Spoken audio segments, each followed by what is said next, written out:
Información de último momento tiene que ver con un fallo judicial que genera indignación, bronca y como falta de justicia por un hecho que ocurrió en un colegio de Avellaneda donde hubo un abuso sexual. Luego de una previa que se hizo, esto ocurrió en horas de la tarde. En definitiva está la sentencia de la justicia, pero genera como que por el fallo y por ser un menor de edad como que no hay justicia. Vamos con Mauro Sete, también está el doctor Bonicalzi, que es el abogado de la víctima.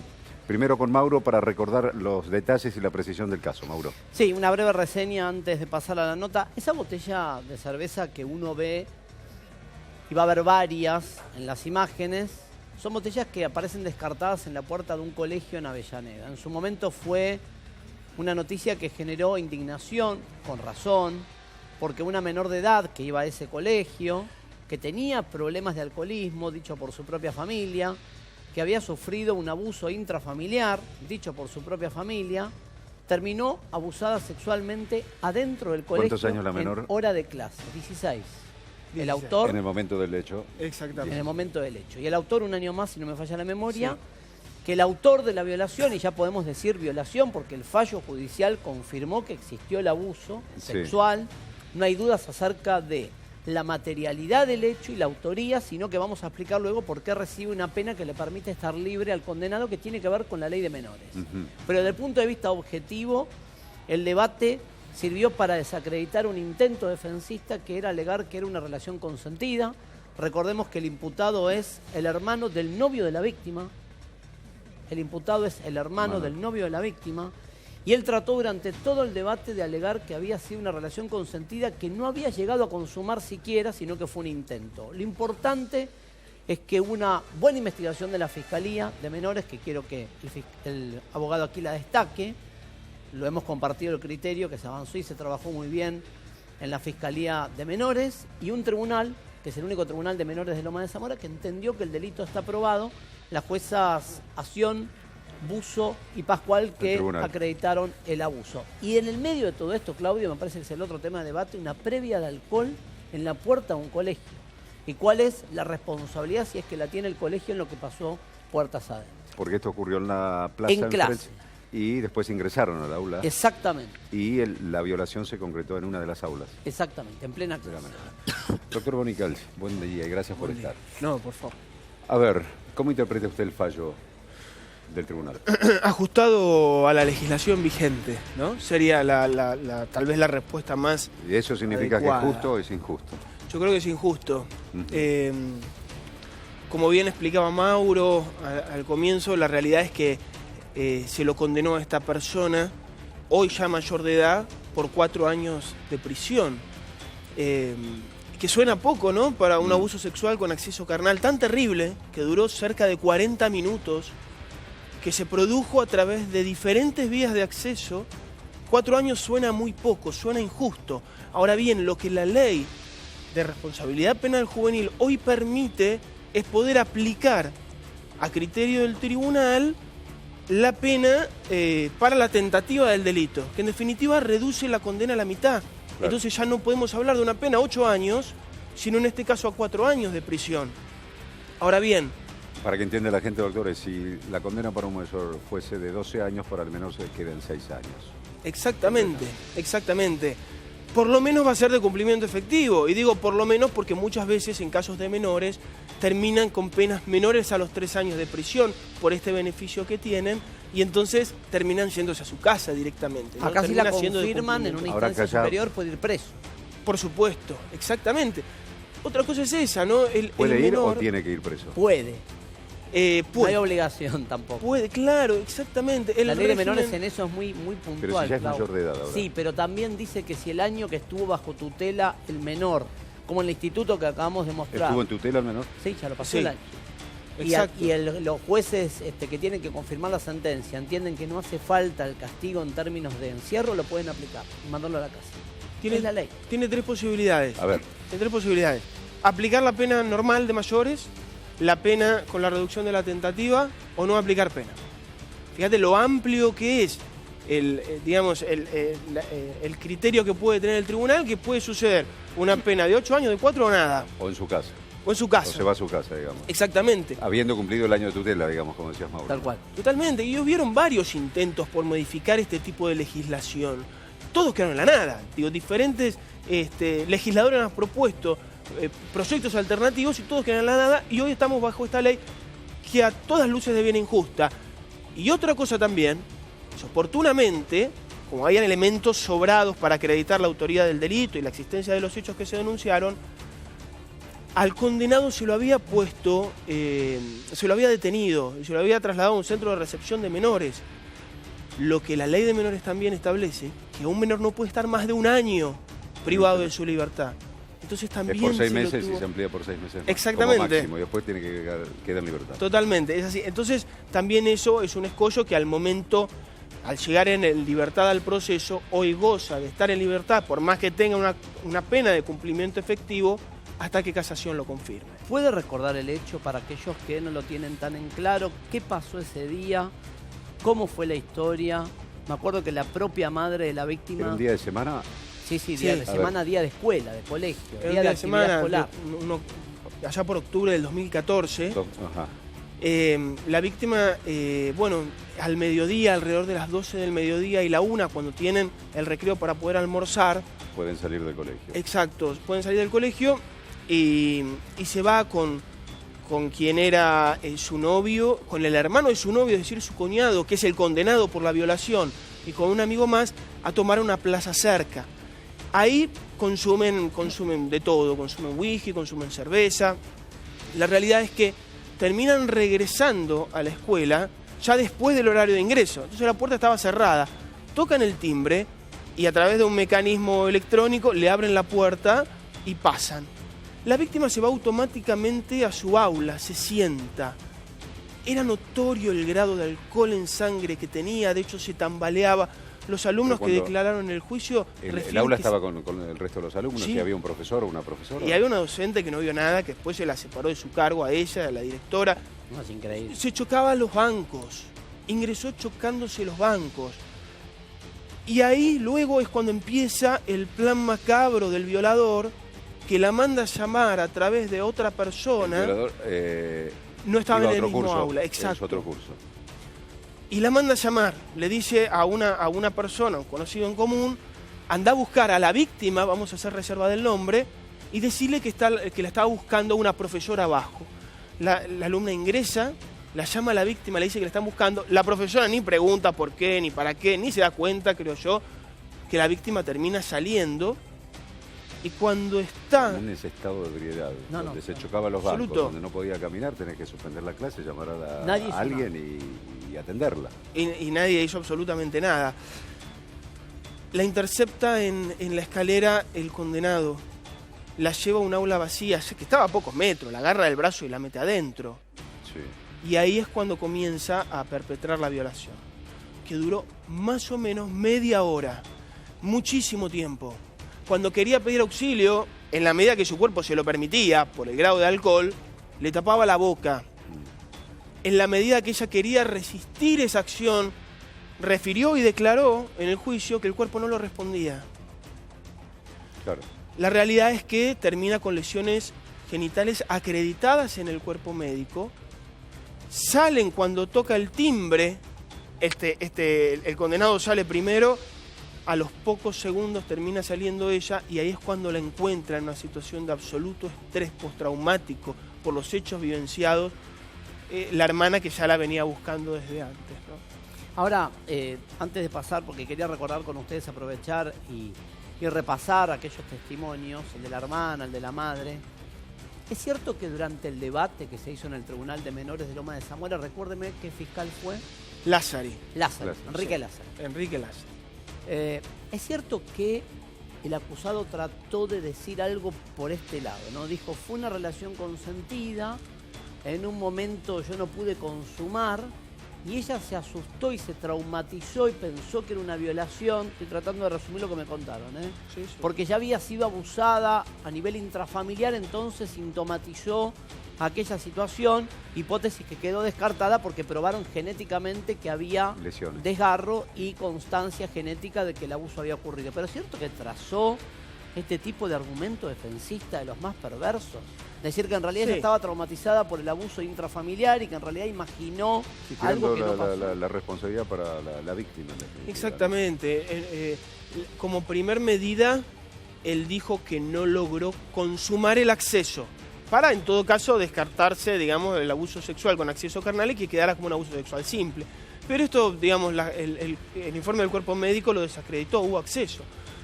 Y después sí, dijo eso. Él refirió que empezó siendo una relación consentida y que en algún momento se le vinieron a la víctima las imágenes de ese abuso sexual intrafamiliar que ella había sufrido. Que es real. Que es real, Ese y caso. que está denunciado en Sí, Quilmes y que tiene que avanzar, que todavía está, digamos, realmente una causa que viene muy lenta en cuanto a su investigación. Y que en algún punto, digamos, se le creó... Se le mezclaron las cosas. Se le mezclaron las cosas, que tuvo una reminiscencia. Y sí, y además trayendo peritos, psicólogos de parte, por donde se te ocurra, para tratar de sostener, digamos, esa hipótesis defensista. Que no Bueno, prosperó, que no ahí prosperó. Estamos viendo esos carteles que si el colegio no tiene la culpa, periodistas mentirosos, Ay, ¿te acordás? todos con Me el acuerdo esa bronco. polémica. Bueno, hay que decirle a estos chicos que el colegio está formado por personas, y en este caso también por alumnos. No quiere decir que todos sean alcohólicos ni que sean violadores ni nada por el estilo. Lo que quiere decir que el colegio, no sé si hablar de culpa, pero sí de responsabilidad.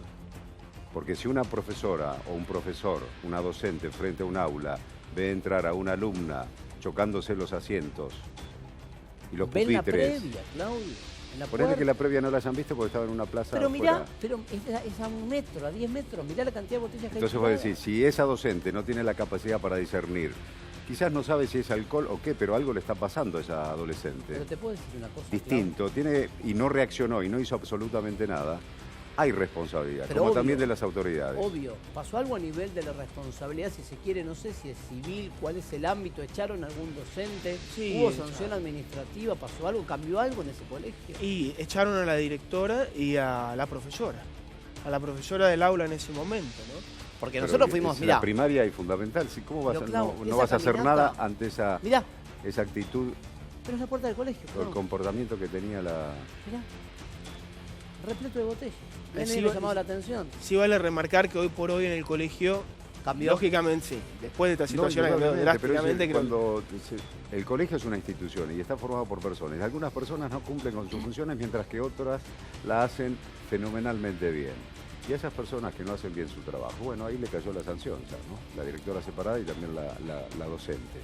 Pero el caso de violación ocurrió ahí adentro. O sea que los hechos ocurrieron en el colegio. Probados por un juicio en menores, con lo que cuesta que se prueben los delitos en menores, lo que habla de la buena instrucción del fiscal Lázari. Quiero decir que la ley en este caso, como dice el doctor, el fallo tiene un sabor a poco, pero tiene que ver con la ley vigente. Y lo que digo es, se aplica la mitad del delito en grado de tentativa, no la mitad del delito. Es decir, si fue un abuso sexual gravemente ultrajante, que en mayores creo que tiene pena A hasta ver, 15 pongamos años, el se ejemplo aplica. concreto.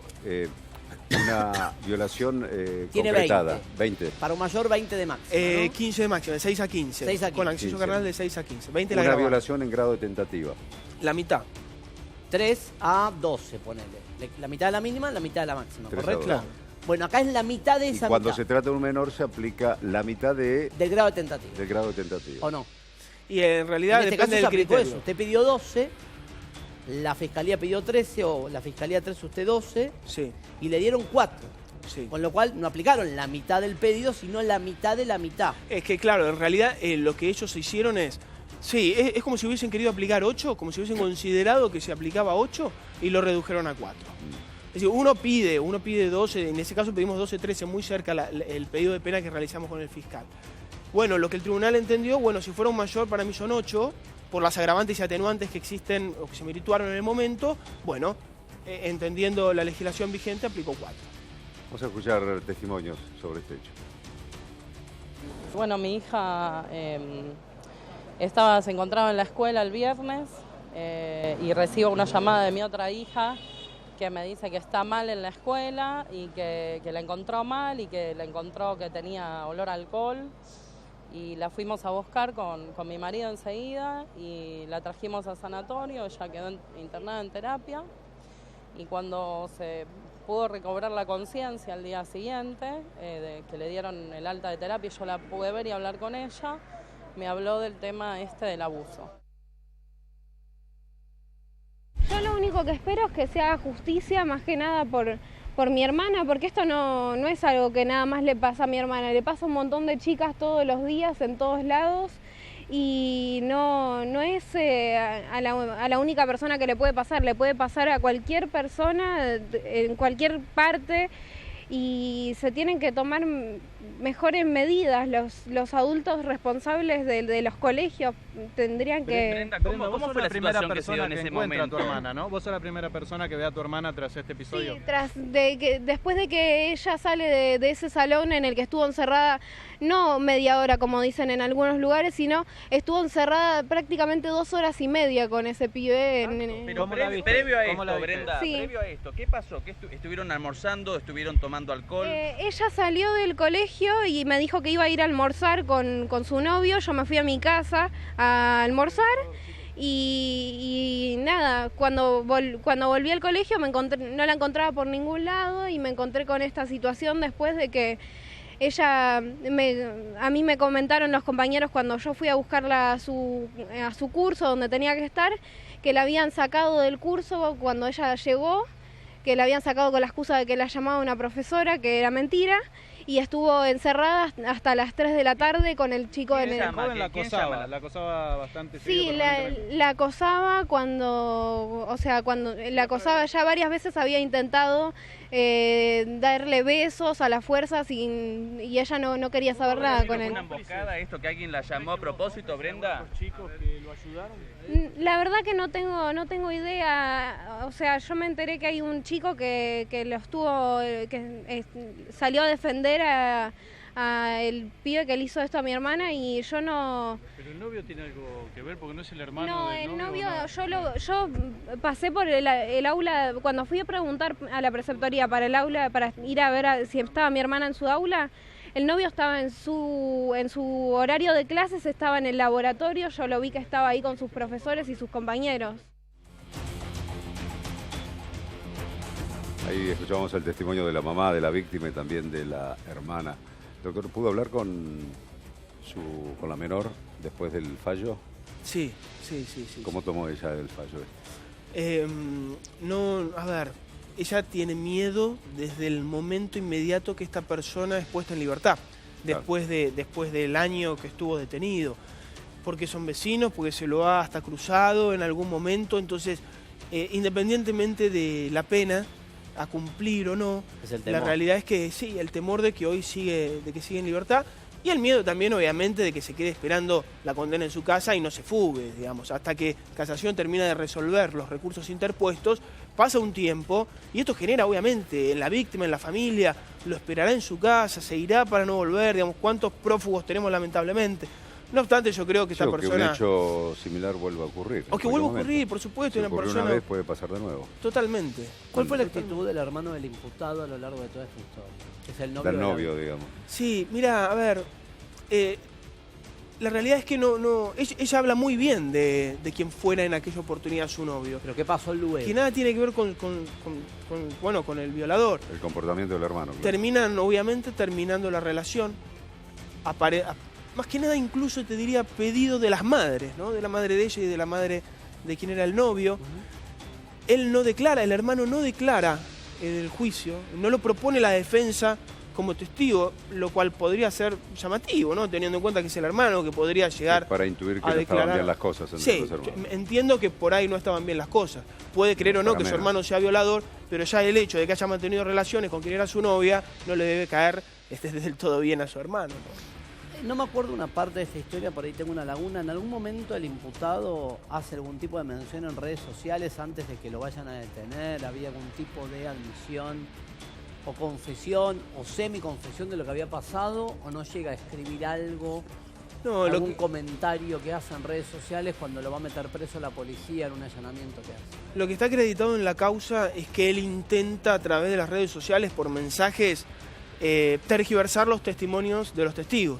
Claro. O sea, él lo que empieza a decir, por ejemplo, un testigo menor que declaró en el tribunal, y esto está instruido en la causa, ¿no?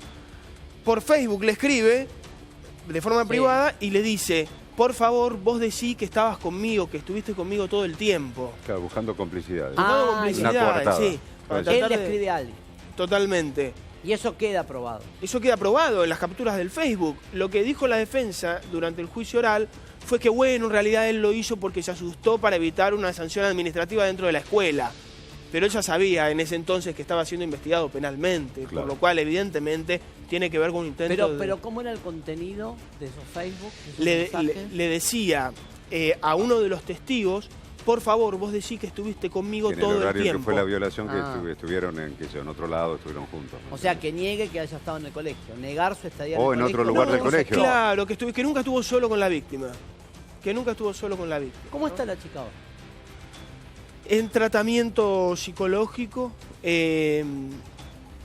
mejor, digamos, con la terapia que encaró mejor, pero bueno, es difícil. Es Porque difícil. Fue víctima 2 veces, Claudio. Sí. Fue víctima a nivel intrafamiliar. No, eso es Sí, la verdad que es terrible. Es terrible, hay que pensar, y por ahí también su adicción al alcohol tiene que ver con ese trauma que vio desde chiquita. Sin lugar a duda. Y entonces una vida realmente terrible para esa pobre. Bueno, tiene que tener un tratamiento así prolongado en el tiempo y sustentable para que pueda superar todo eso y tener una mejor calidad de vida. ¿Se sabe algo que dijeron los padres del menor violador? ¿Manifestaron algo en algún momento o no? No. ¿O negaron absolutamente todo? No manifestaron. La madre, Ajá. Con el padre no tiene contacto. La madre estuvo presente en todas las audiencias del juicio. Pero no declaró, por lo cual no sabemos efectivamente, digamos, cuál es la relación que hoy tiene con su hijo. ¿Y hubo algún contacto con la víctima o la mamá de la víctima por parte de la mamá del violador? Sí. Pues son vecinos, me decías, ¿no? Son vecinos, pero lo hubo durante el juicio, ¿no? Ajá. En el juicio sí.